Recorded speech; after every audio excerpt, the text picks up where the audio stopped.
বন্ধু বান্ধৱীসকল good morning লগতে নতুন বছৰৰ শুভকামনা থাকিল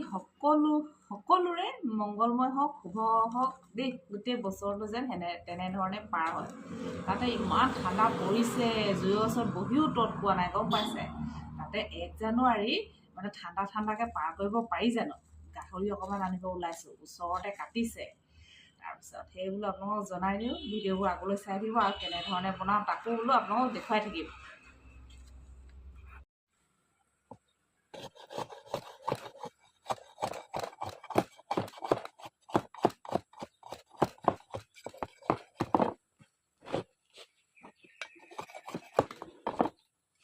অলপ আগৰ ভিডিঅ'টিত কৈছিলোঁ যে আপোনালোকক মাংস আনিব কৈছিলোঁ মাংস আনিলোগৈ আৰু দেই এতিয়া আৰু খৰিকা বনাই আছোঁ উপায় নাই আৰু মতা মানুহ নথকা অৱস্থাত এনেকুৱাই হয় আৰু ৰিচেণ্টলি এতিয়া সেই গুৱাহাটী গৈছিলোঁ বেলতলা সেই বজাৰত ফুৰিলোগৈ ইমান ধুনীয়া ধুনীয়া খৰিকা দেখিছিলোঁ গম পাইছে এই জুইকুৰা আকৌ মোৰ ফালেই ধুৱাইছে এডালত 50 টকা সেই গুৱাহাটীৰ পৰা বাৰু দুলীয়াজান কেনেকৈ আনো কওকচোন